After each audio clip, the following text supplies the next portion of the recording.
Bismillahirrahmanirrahim. Pertanyaan apa sih yang sering muncul dalam analisis data? Pertanyaan itu adalah uji hipotesis. Uji hipotesis apa sih yang paling cocok untuk menguji set data yang akan kita gunakan? Nah, jawabannya tentu saja akan menggunakan beberapa uji hipotesis yang didasarkan pada data yang diperoleh. Uji hipotesis akan membawa kita pada pengambilan kesimpulan yang benar. Akan tetapi, untuk mencapai keputusan dan menentukan uji hipotesis apa yang akan dilakukan, tentu saja didasarkan pada beberapa pertimbangan. Nah, sebelum mengetahui pertimbangan-pertimbangan apa saja yang dilakukan atau yang dipikirkan untuk mengetahui uji hipotesis yang akan dilakukan, yuk kita lihat definisi hipotesis. Hipotesis merupakan pernyataan statistik tentang parameter populasi, atau dengan istilah lain, hipotesis merupakan taksiran terhadap parameter populasi melalui data-data sampel. Berikut adalah pertimbangan perumusan hipotesis. Yang pertama, menentukan atau menyatakan pertautan antara dua variabel atau lebih. Yang kedua, dinyatakan dalam kalimat pernyataan. Dan yang ketiga, dirumuskan secara jelas dan padat atau secara sistematis. Dan yang terakhir adalah dapat dilakukan pengujian. Selanjutnya, rumusan hipotesis. Rumusan hipotesis dibagi menjadi 3. Yang pertama adalah hipotesis deskriptif yang menyatakan dugaan tentang nilai suatu variabel mandiri yang tidak membuat hubungan ataupun perbandingan. Yang kedua adalah komparatif, merupakan pernyataan yang menunjukkan dugaan perbandingan nilai dari suatu variabel atau lebih pada sampel yang berbeda.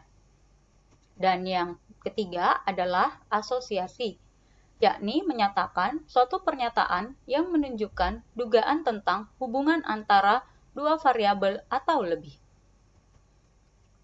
Selanjutnya, kita akan menjelaskan tentang istilah-istilah yang muncul pada hipotesis. Yang pertama adalah hipotesis nol. Hipotesis nol atau disingkat HO adalah hipotesis negatif, di mana hipotesis ini menyatakan bahwa tidak adanya saling hubungan, pengaruh, ataupun perbedaan antar variabel. Sedangkan hipotesis alternatif atau HA, disebut juga hipotesis positif, menyatakan bahwa adanya hubungan atau pengaruh ataupun perbedaan antar dua variabel. Sebagai contoh, hipotesis nol. Yang pertama, tidak adanya hubungan antara tingkat kepuasan dengan jenis kelamin, berbanding terbalik dengan hipotesis alternatif atau HA, yakni menyatakan adanya hubungan antara tingkat kepuasan dengan jenis kelamin.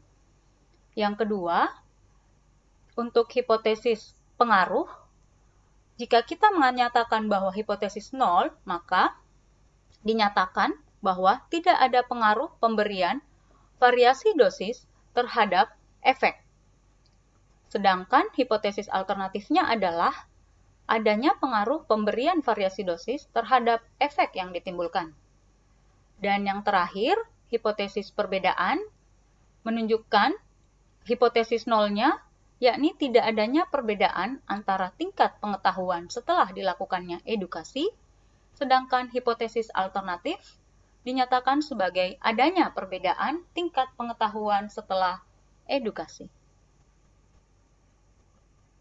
Nah, untuk penarikan kesimpulan pada hipotesis, dilakukan dengan cara menerima atau menolak HA. Jadi, antara hipotesis nol dan hipotesis alternatif itu hanya dilakukan penerimaan salah satu dari hipotesis tersebut. Ketika kita melakukan penerimaan pada hipotesis alternatif, maka secara langsung kita akan menolak hipotesis nol. Begitu pula sebaliknya, ketika kita melakukan penolakan terhadap hipotesis alternatif, maka akan dilakukan penerimaan terhadap hipotesis nol. Berikut adalah tabel uji hipotesis. Tabel uji hipotesis ini dibagi menjadi beberapa syarat. Nah, adapun langkah-langkah yang perlu dilakukan sebelum melakukan atau menentukan uji hipotesis apa yang paling cocok. Yang pertama adalah tentukan variabel yang akan dihubungkan. Yang kedua, tentukan jenis hipotesis yang ingin digunakan. Yang ketiga, tentukan skala pengukuran. Yang keempat adalah tentukan apakah data itu berpasangan atau tidak. Dan yang terakhir adalah tentukan jumlah kelompok atau jenis tabel. Nah, adapun syarat penggunaan uji hipotesis. Yang pertama, berdasarkan skala pengukuran apakah termasuk dalam kategori numerik atau dalam kategori data tersebut dalam bentuk kategorik. Nah, yang selanjutnya adalah jenis hipotesis. Apakah kita menggunakan hipotesis komparatif atau kita menentukan apakah ini adalah hipotesis korelatif. Kemudian yang ketiga adalah tentukan apakah data tersebut tidak berpasangan atau berpasangan. Sedangkan yang keempat adalah melihat uji apakah data tersebut memenuhi syarat uji parametrik atau non-parametrik. Sedangkan yang terakhir adalah apakah data itu mengikuti prinsip tabel B kali K atau P kali K. Jadi, berdasarkan 5 syarat ini, kita dapat menentukan jenis hipotesis apa yang cocok untuk analisis data yang akan kita lakukan. Sebagai contoh, ketika datanya adalah bersifat numerik dan merupakan jenis hipotesis komparatif, kemudian data tersebut adalah tidak berpasangan, dan jumlah data yang diperoleh adalah hanya 2 kelompok, maka uji hipotesis yang cocok adalah uji T tidak berpasangan. Sedangkan jika data adalah dalam bentuk kategorik dan jenis datanya adalah komparatif berpasangan 2 kelompok, maka uji yang cocok adalah dilakukan dengan uji Wilcoxon. Selanjutnya, kita akan membahas tentang syarat uji parametrik. Nah, pada syarat uji parametrik, yang pertama adalah perhatikan skala pengukuran. Syarat utama pada uji parametrik adalah skala pengukuran dari data yang kita gunakan adalah variabel numerik yang terdiri dari data interval dan data rasio. Kemudian, yang kedua adalah bagaimana distribusi data tersebut. Apakah data tersebut berdistribusi secara normal atau data tersebut tidak berdistribusi secara normal. Untuk mengetahui data distribusi normal, kita akan bahas pada pertemuan selanjutnya di video selanjutnya. Nah, yang ketiga adalah menentukan varians data, di mana untuk kesamaan varians tidak menjadi syarat untuk uji kelompok yang berpasangan. Jadi, ketika menentukan varians data untuk uji kelompok berpasangan, varians data tidak menjadi syarat utama. Yang kedua adalah, kesamaan varians adalah syarat tidak mutlak untuk 2 kelompok tidak berpasangan. Artinya, varians pada data kelompok 2 kelompok yang tidak berpasangan, itu datanya boleh sama ataupun juga berbeda. Kemudian yang ketiga, kesamaan varians adalah syarat mutlak untuk data yang memiliki lebih dari 2 kelompok tidak berpasangan. Artinya, varians data tersebut harus atau wajib sama. Selanjutnya, syarat untuk uji non-parametrik.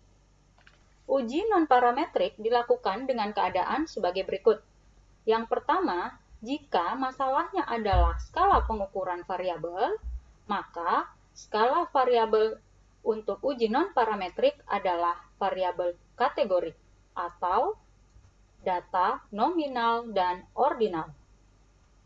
Yang kedua adalah jika data dengan masalah skala pengukuran numerik, namun tidak mengikuti atau memenuhi syarat uji parametrik, yakni berhubungan dengan distribusi data, yakni dihasilkan data yang berdistribusi tidak normal, maka uji yang bisa dilakukan adalah, atau uji alternatif yang dapat dilakukan adalah uji non-parametrik.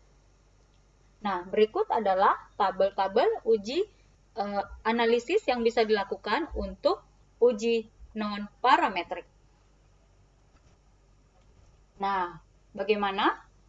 Apakah kalian sudah tahu apa itu hipotesis dan uji-uji hipotesis apa saja yang dapat kita pilih untuk menentukan atau melakukan analisis terhadap data yang kita peroleh? Semoga jelas ya penjelasannya. Untuk tutorial bagaimana cara melakukan analisis dan melakukan uji hipotesis, kita akan bahas di video-video selanjutnya. Akhir kata, jika kamu merasakan manfaat dari video ini, jangan lupa di like, share, dan subscribe ya, karena berbagi sedikit jauh lebih bermanfaat dibandingkan hanya dimanfaatkan untuk diri sendiri. Terima kasih. Wassalamualaikum warahmatullahi wabarakatuh.